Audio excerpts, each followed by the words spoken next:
샬롬, 반갑습니다.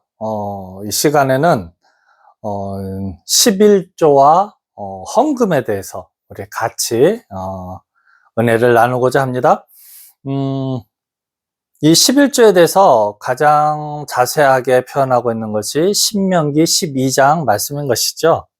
특히 신명기 12장 11절 말씀을 보면 나의 명하는 모든 것을 가지고 너희의 어떤 선제와 낙헌 예물과 너희 희생과 너희 11조와 너희 손의 거제와 너희가 여호와께 서원하는 모든 아름다운 선물을 가져가고, 그렇죠?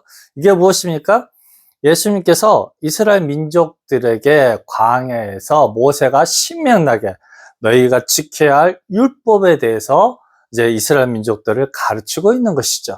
거기에서 무엇을 지켜야 된다고 이야기합니까? 이 율법을 분명하게 지켜야만이 여호와 하나님께서 이제 그것을 보고 죄 사함을 허락하였던 것이죠.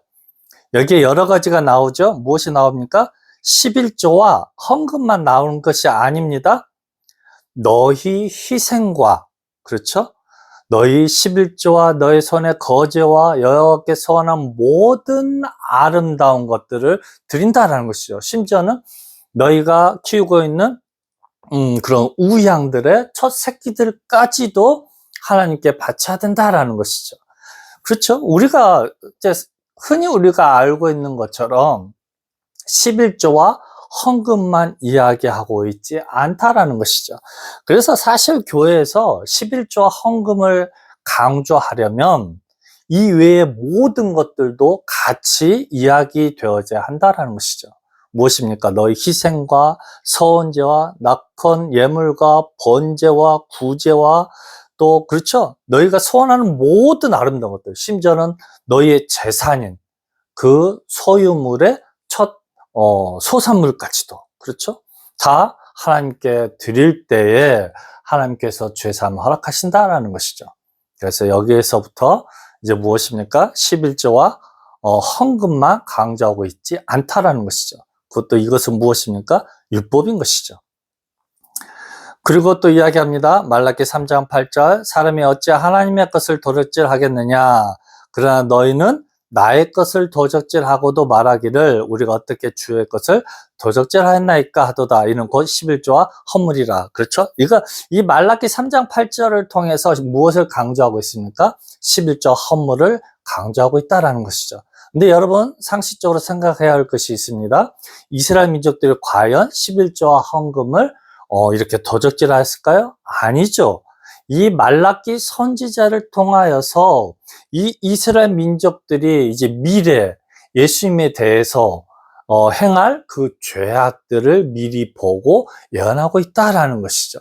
그들의 패악을 이야기하고 있다라는 것이죠. 물론 그 마음에서도 이제 마태복음 23장 23절에서도 그 내용에 대해서 구체적으로 표현하고 있습니다.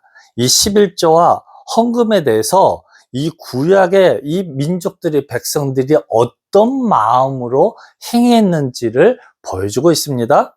한번 같이 읽도록 하겠습니다. 화 있을진저, 마태복음 23장 23절 말씀입니다. 화 있을진저 외식하는 서기관과 바리새인들이여, 너희가 박하와 회당과 근처에 11조를 들이되, 그렇죠?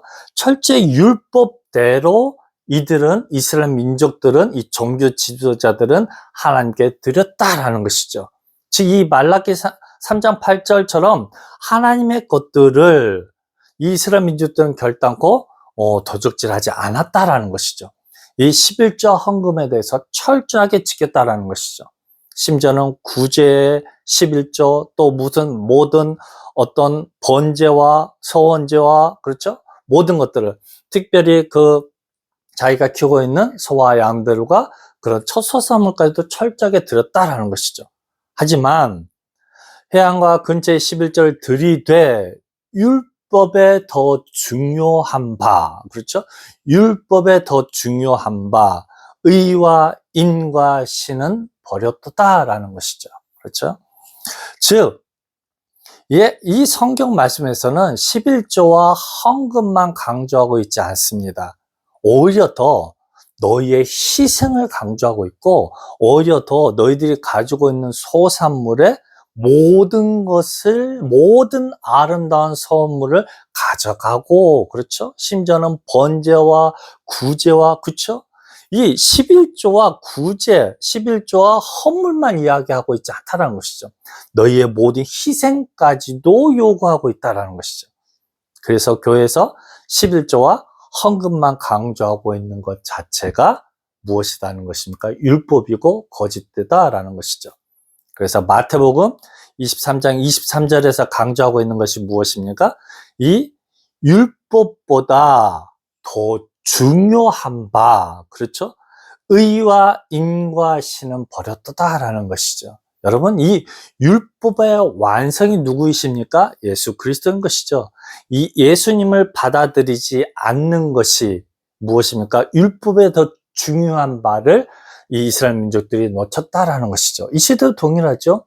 이 시대의 모든 교인들이, 성도들이 가장 중요한 11조와 헌금보다 모든 구제와 어떤 모든 선교 헌금과 그 모든 헌금보다 더 중요한 바를 놓쳤다라는 것이죠. 그게 무엇입니까?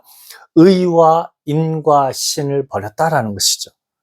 의는 무엇입니까? 바른 메시아인 것이죠. 이 이스라엘 민족들이 올바른 메시아관을 갖고 있지 않다라는 것이죠.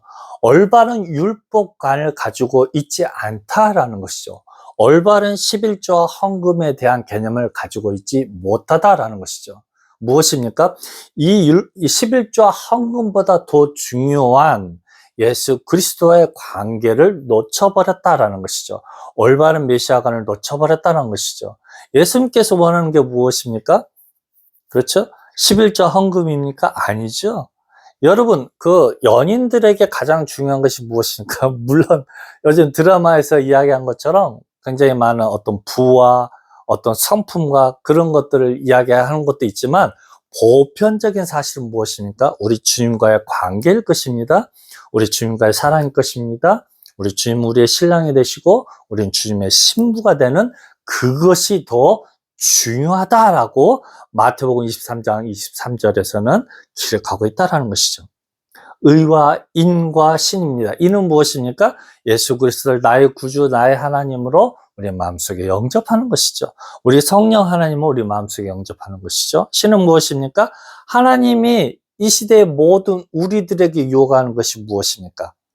예수님을 통한 죄사인 것이죠. 그렇죠? 오직 예수님을 나의 영혼 구원자, 나의 하나님, 나의 신랑으로 인정하고, 우리 주님께서 마음문에 녹화하실 때 아멘 주 예수여 내 마음속에 들어오시옵소서 인정하고 그를 나의 하나님, 나의 모든 것으로, 나의 영혼 구원자로 믿고 받아들이는 것이 무엇입니까? 의와 인과 신이다라는 것이죠. 그렇기 때문에 돈이 없어도, 가난하여도, 온전히 11조 헌금을 드리지 못하여도 우리가 교회에서 우리 주님과의 관계를 더 중요하다, 11조 헌금보다 중요한 것을 너희가 버렸다, 설교로 선포되어져야 한다라는 것이죠. 이 마태가 정말 화 있을진저 외식가는 서기관과 바리새인들이요, 외쳤던 것처럼요. 너희가 박하와 회당과 근처에 11조를 드리되 율법에 더 중요한 바. 그렇죠? 왜 그렇습니까? 이제 율법은 완성되었다. 다르게 표현하면 이제 율법은 폐해지고 완료되어지고 완성되어지고, 율법을 드렸던 이유가 무엇입니까? 그 율법으로 말미암지 않고서는 죄사함을 받을 수 없었기 때문이죠. 이 시대는 무엇입니까? 율법의 완성이 예수 그리스도로 말미암지 않고서는 죄사함을 받을 수가 없다라는 것이죠. 즉 이제는 더 이상 11조와 헌금은 필요가 없다라는 것이 마태가 강조하고 있는 더 율법에 더 중요한 바, 의와 인과 신은 버렸다라는 것이죠. 그렇죠? 그래서 사실 이 11조와 헌금은 무엇 때문에 필요한 것입니까? 교회를 유지하고 운영하기 위한, 쉽게 말하면 회비인 것이죠. 그렇죠? 그래서 그것을 통해서 교회를 유지하고 교회를 관리하고 또 또 목회자와 모든 교육자들의 생활을 관리하고 또 이제 선교사로 나가는 분들을 후원하기 위한 회비인 것이죠. 그런 개념에서 접근해야지. 그렇죠? 아직도 너희가 박하와 해안가 근처에 11조를 들이되 이것만 강조하고 있다면 성경의 절반만 알고 있다는 것이죠. 그래서 율법에 더 중요한 바, 의와 인과 신을 더 강조하여서 설교할 수 있는 이 시대의 모든 교사들이 될 수 있기를 주님의 이름으로 부탁드립니다. 그리고 제가 이전에 그 유튜브로 찍었던 천문학과 성경 해석의 관점에서 창세기 1장이 어떤 내용이 있습니까? 창세기 1장은 성경 전체의 주제와 핵심을 요약한 그런 말씀인 것이죠. 그래서 창세기 1장도 오실 메시아 예수 그리스도에 대한 이야기로 가득 차 있다라고 표현할 수 있을 것입니다. 그래서 창세기 1장은 천지창조에 대해서 이야기한 것이 아닙니다. 성경 전체의 주제이신 하나님의 신에 대해서, 창조주 하나님에 대해서 표현하고 있다. 심지어는 오실 메시아신 예수님이 하나님의 신이 수면 위에 운행하는 것을 보거든, 물 위를 걷는 것을 보거든, 너희들이 이야기하는 라신, 그렇죠? 태양이 수면 위를 지나가는 것을, 그렇죠? 북위 66중 6도에서 태양이 물 위를, 그렇죠, 지나간 것을 보거든, 예수님 물 위를 걷는 것을 보거든, 그분이 바로 창세기 1장 2절에서 창세기 1장에서 예언된 창조주 하나님을 보아 알고 믿어라 라는 것들을 알고 깨달아야 할 것입니다. 또 이제 많은 좋은 내용들이 있을 때 또 여러분들을 찾아뵙도록 하겠습니다. 감사합니다.